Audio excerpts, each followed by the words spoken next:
paciente. Um é aquele paciente que chega ele mesmo contando a queixa. Olha, estou com alteração de memória, eu esqueço a minha chave, eu esqueço uma reunião, eu esqueço o nome de uma pessoa. E o outro é aquele que um familiar traz e conta, olha, ele está esquecido e está com tais tipos de esquecimento. Que às vezes até são similares de um grupo do outro.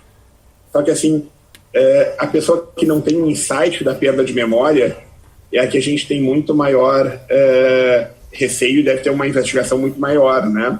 Por dizer assim, nas principais demências, como no Alzheimer, uma manifestação inicial é a perda do insight da própria memória, certo? A pessoa perder a noção que está perdendo a memória.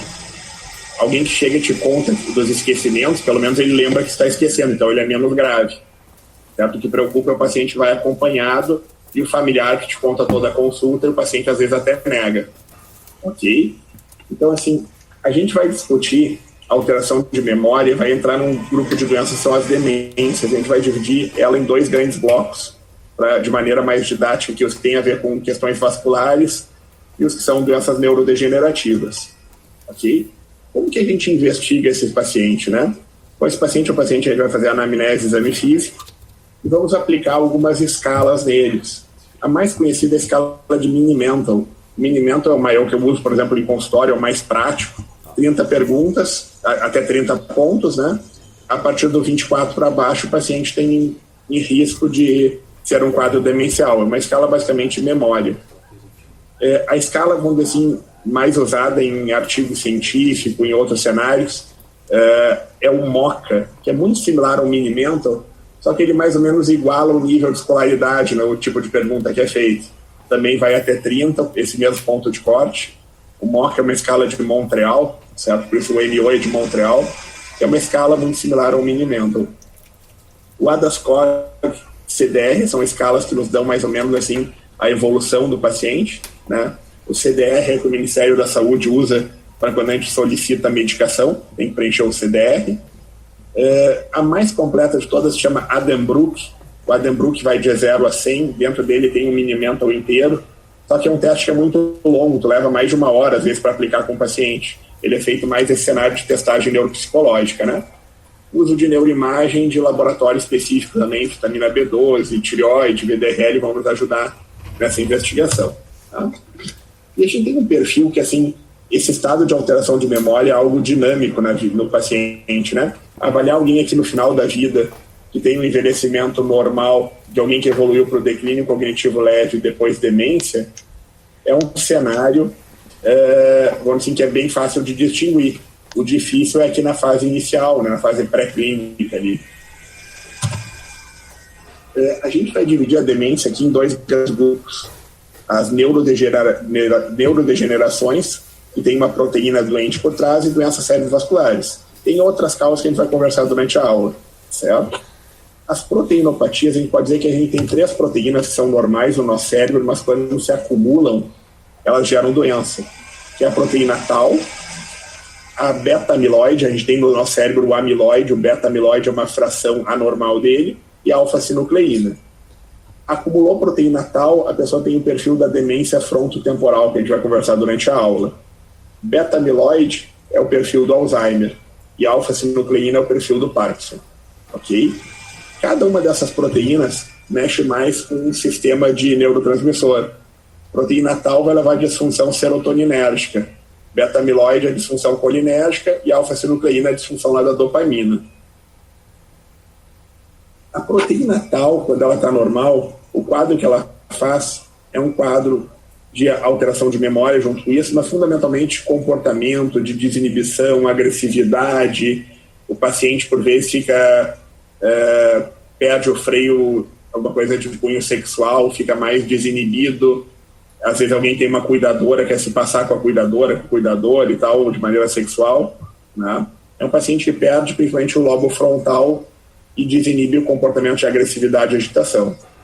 O beta-amiloide, o protótipo é o Alzheimer, é o quadro de memória, certo? Eu só ver porque eu acho que tem alguém entrando aqui com... Só checar aqui.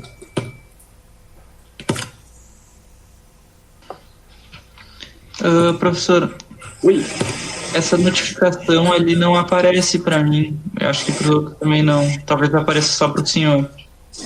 Tá perfeito. Obrigado. Não, eu vou ouvindo conforme o som, eu vejo se tem alguém entrando aqui. Tá. Obrigado. Daí voltando aqui onde a gente estava,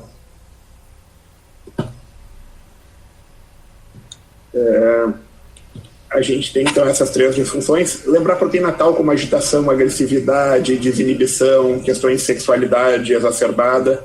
O beta-amiloide como a questão da amnésia, certo? Quadro de memória. E o alfa-sinucleína, pensar no parkinsonismo. Só que o parkinsonismo é alteração de dopamina também, falta de dopamina, a gente pensa em quadro motor, excesso em alucinação, em alteração de sono, um quadro que vai correr mais do lado do doença de Parkinson, por exemplo. Certo? A gente tem vários modos de classificar a demência. Eu acho mais fácil a gente conversar assim, as proteinopatias, depois outras causas. A demência mais comum que a gente vê no nosso meio é a demência de Alzheimer, certo? Esse 52% é estudo brasileiro, esse percentual vem diminuindo às custas do crescimento da demência vascular, que é a segunda, e a demência mista é um quadro híbrido entre ter a patologia Alzheimer e ter a patologia cerebrovascular. A gente vai falar agora um pouco só sobre doença de Alzheimer, certo?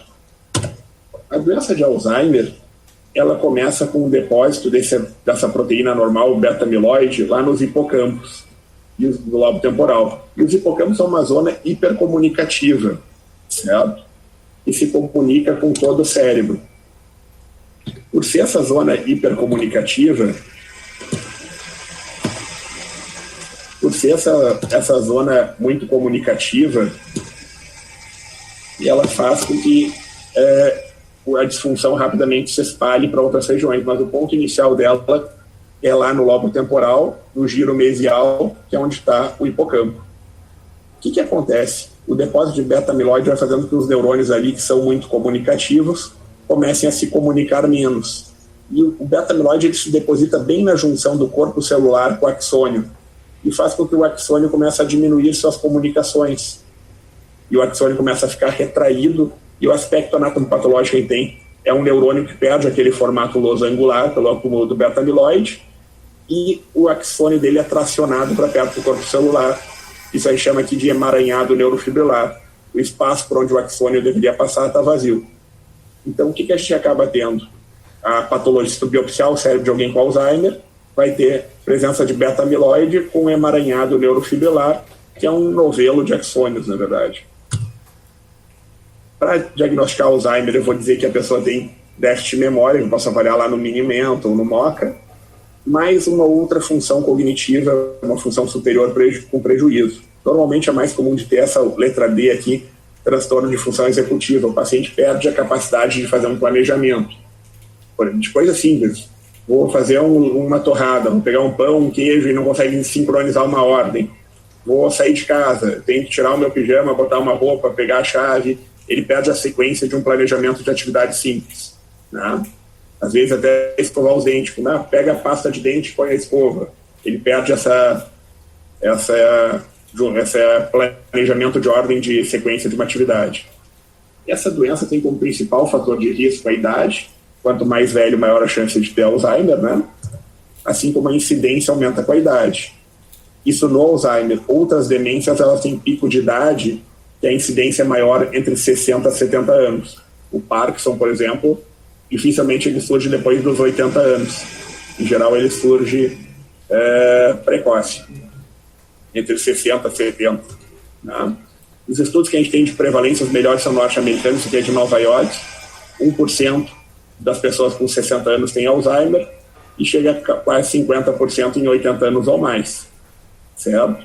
E a prevalência de Alzheimer vai dobrando a cada 5 anos de idade depois dos 65. Uma questão de fases, como é que a gente divide o Alzheimer? A gente costuma dividir ele didaticamente em 3 fases, fase 1, 2, 3. A fase 1 é o paciente que começou com esquecimentos, a figura aqui de cima, não sabe onde guardou um documento, não sabe onde está a chave, esquece o nome de um familiar, esquece uma reunião, mas com esquecimentos. A fase 2 é quando ele começa a ficar dependente, ele é dependente de uma pessoa, certo? Essa transição fase 1, 2, ela é bem complexa de a gente definir quando ela aconteceu, né? E a fase 3 é quando o paciente passa a ficar acamado. Fatores de risco principal, idade. Tem alguma outra doença neurológica, algum retardo vai aumentar a chance. História de trauma, alguma coisa genética que é muito pequena, a gente vai ver mais adiante. Doença de tireoide, hipotireoidismo, é um diagnóstico diferencial de Alzheimer, mas ter hipotireoidismo sem corrigir durante muito tempo aumenta o risco de Alzheimer, né? Um baixo nível de educação também é um fator de risco. Fator protetor, uma alta escolaridade. E tem muito estudo que fala sobre cigarro como fator protetor, mas aí em função das pessoas morrerem de outras causas antes, né? Infarto, AVC, câncer, né? Então isso aqui a gente conversou. O doença Alzheimer, o nome dela vem em função do Alois Alzheimer, que é um alemão, que foi quem primeiro, até essa imagem é do artigo original dele, um dos cérebros que ele avaliou. O Alois Alzheimer avaliou vários cérebros em pessoas idosas, com alteração de memória, e que no pós-mortem ele verificava uma alteração de lobo temporal nessas pessoas. Interessante assim, esses cérebros foram avaliados depois, muitos anos depois, e se viu que a maioria dos casos que ele diagnosticou como Alzheimer não eram Alzheimer, eram outras demências. O que o Alzheimer descreve no artigo dele é que essas pessoas têm uma atrofia prioritariamente do lobo temporal, principalmente da parte medial dele, que é onde está o hipocampo, aqui nesse asterisco aqui embaixo. O que a gente vê nessa doença, então, é que o hipocampo é a primeira região acometida, ele começa a atrofiar. Então, o hipocampo saudável, se é um corte do lobo temporal, o hipocampo saudável, ele reduz até que atrofia. Isso é o que está acontecendo no Alzheimer. E quando a gente vai ver em neuroimagem, é o que a gente vê, um cérebro normal, o hipocampo bem saudável, e alguém com Alzheimer, o hipocampo já atrofiado, esse buraco preto é o corno temporal do ventrículo lateral, certo? Então aqui fica um buraco onde deveria estar o hipocampo. Esse indivíduo, quando eu vejo, ele já não tem hipocampo a salvar. Ele já está num prejuízo, já está num Alzheimer, vamos dizer assim, avançado, né? E sem uma possibilidade de um bom retorno terapêutico. O que se preconiza, assim, como vai ser o futuro nosso, já é a realidade aqui no Brasil, é usar o PET scan com flúor radioativo, 18 flúor, marcando glicose. O nosso cérebro só consome glicose e a gente sabe que a maior parte da comunicação hipocampal se dá pelo giro do cíngulo, que está aqui medialmente. Se eu medir a glicose no giro do cíngulo, eu consigo ter uma noção de quanto que o meu hipocampo está trabalhando. Então, um cérebro normal, alguém com declínio cognitivo leve, alguém com Alzheimer. Isso aqui eu já consigo pegar antes da doença se estabelecer e tentar ofertar um tratamento mais precoce para o paciente. Só que também é uma coisa de medicina privada hoje. O Sistema Único de Saúde não tem isso. Em poucos lugares tem, na verdade. É muito comum na consulta do Alzheimer, o familiar, filho, alguém que está junto na consulta, perguntar sobre questão genética. Qual é a minha chance? O pai, a mãe teve Alzheimer de eu ter, né? A chance é muito baixa. A maioria dos Alzheimers, eles não são história familiar, são casos isolados. Alzheimer de história familiar, em geral, ele tem, se você olhar na terceira coluna, tem um início mais precoce, certo? Ele começa antes dos 60 anos.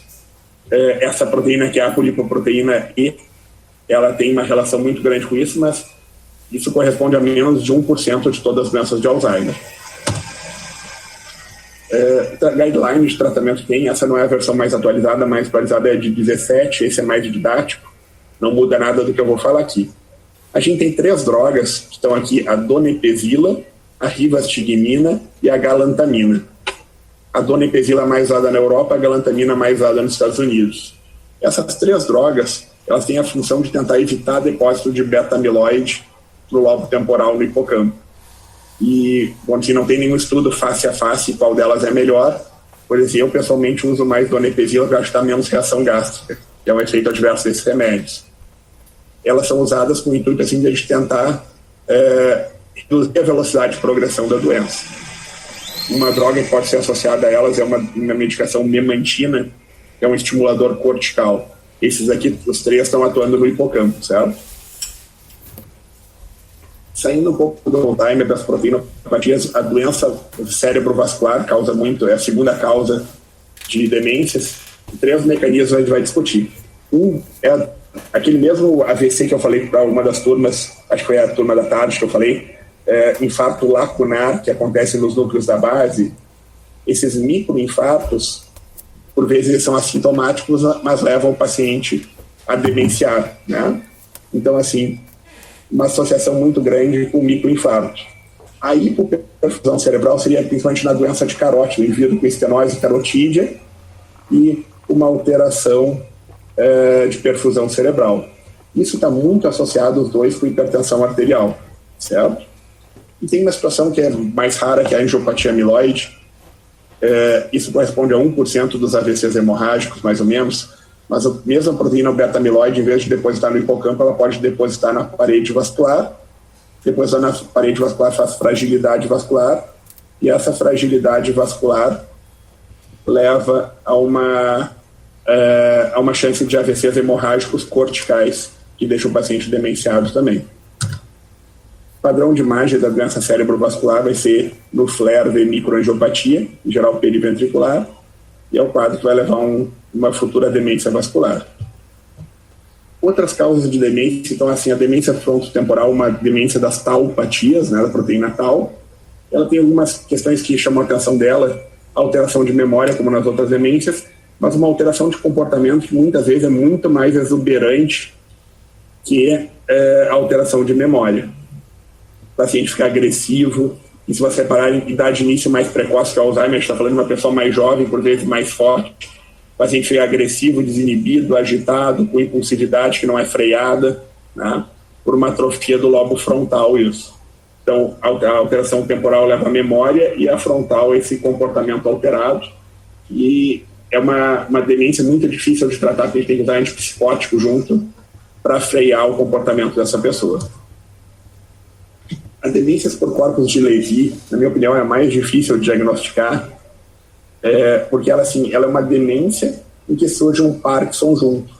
E por vezes é difícil de diferenciar daquele perfil de paciente que tem um parkinsonismo e que demenciou na sequência, certo? Se me permitem que eu só vou voltar um slide para mostrar uma coisa para vocês.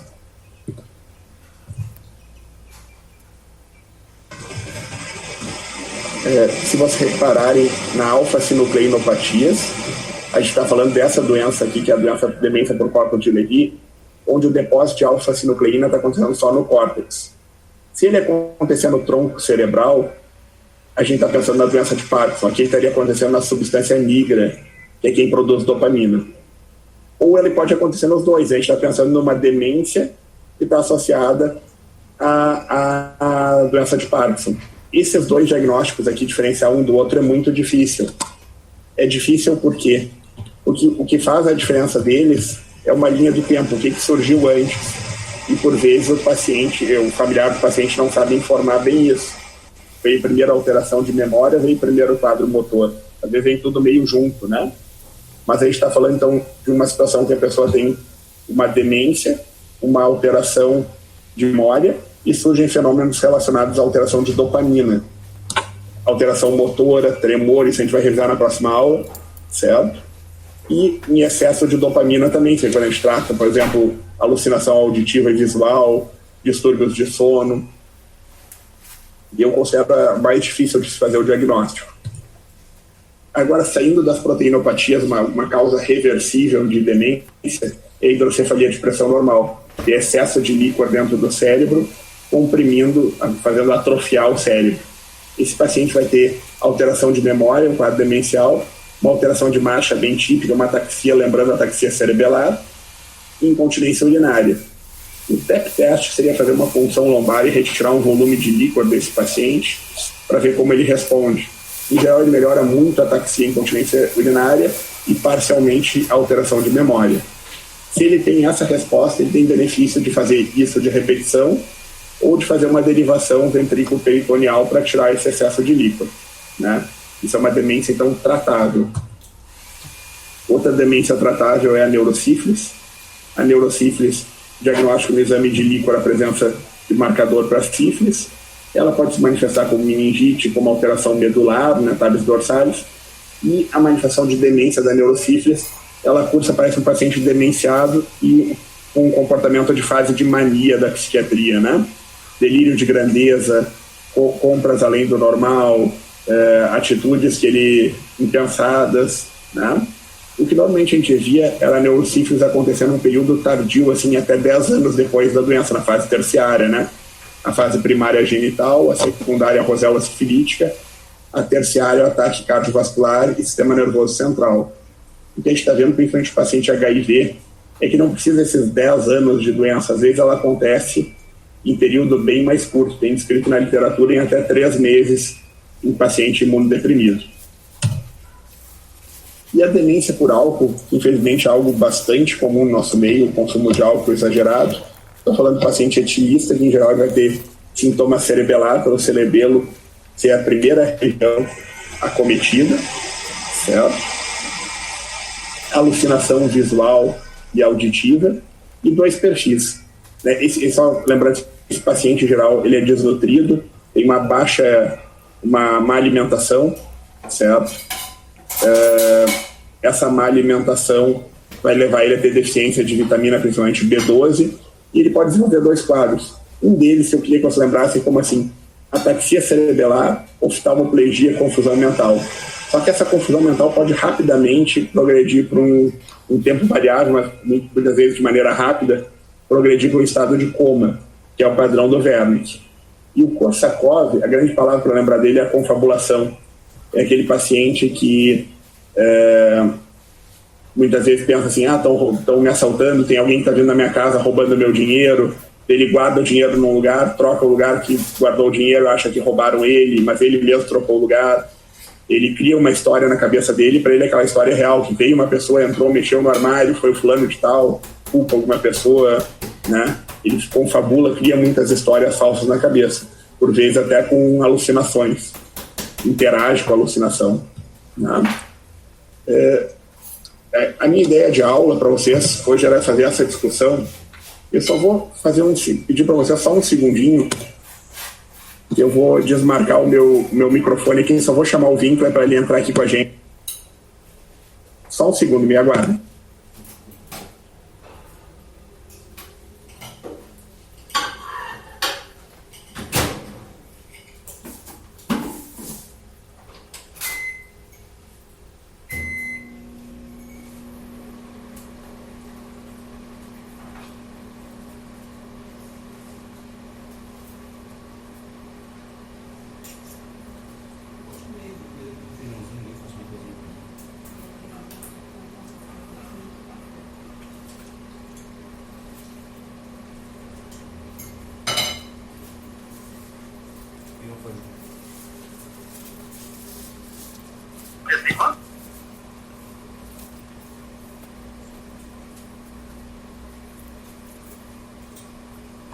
Professor Winkler está ouvindo vocês aí. Quem quiser desativar o microfone e também bater um papo, pode falar, professor. Oi, turma. Estamos em período de reclusão, né? Já recebemos aí o trabalho da APUNE, quase todo mundo, né? E tem alguém ainda que não mandou trabalho? Estão conseguindo me ouvir? Vocês estão ouvindo o professor Winkler? Se alguém dá um ok aí? Sim, prof, estamos conseguindo. Estão ouvindo. Estão ouvindo. Então é o seguinte, a gente tem que ler todos os trabalhos, são 2 turmas, e o professor Guerra, eles não acharam uma forma ainda da gente dar a nota prática de vocês. Como nós só tivemos um mês de aula prática, a gente até pode dar a nota para vocês, mas tem que esperar um pouquinho a resolução da direção da faculdade, né?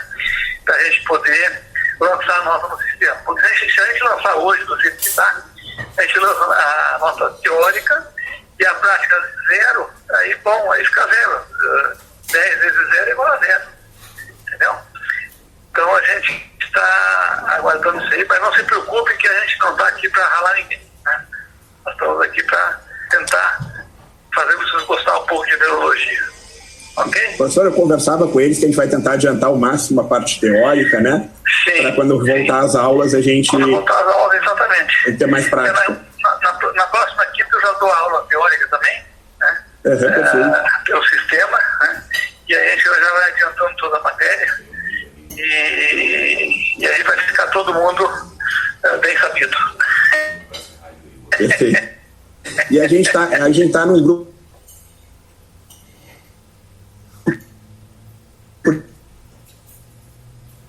ali que a gente vai conversando. Isso mesmo.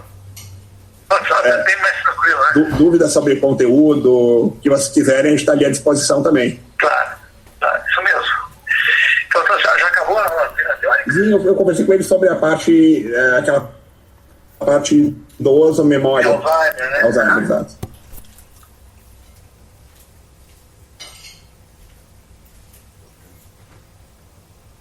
Certo. No Google Meet aí, não sei como é que funciona para o celular. O Winkler ali no grupo dá um apoio já também. Tá ok. Certo? Obrigado, Então, professor. Eu vou só ver se o pessoal...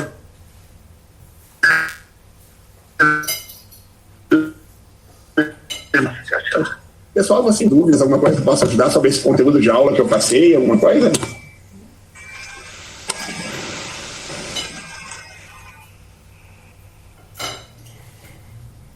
Alguém quer perguntar alguma coisa? E eu vou combinar com vocês que a gente vai fazer o seguinte: a partir das próximas, a gente vai fazer também discussões de casos clínicos, certo? Na próxima, eu vou montar para vocês uma discussão sobre um caso real que a gente atendeu de AVC, que está acontecendo muito no atual momento. É os pacientes chegando tardiamente, porque muitos com medo de coronavírus não vão na emergência no tempo certo. Então, assim como está reduzindo nossos tratamentos trombolíticos e endovasculares, eu vou contar para vocês na próxima semana, vou montar um PowerPoint do caso. A paciente chegou 2 semanas depois de um AVC para a gente e acabou evoluindo mal, né?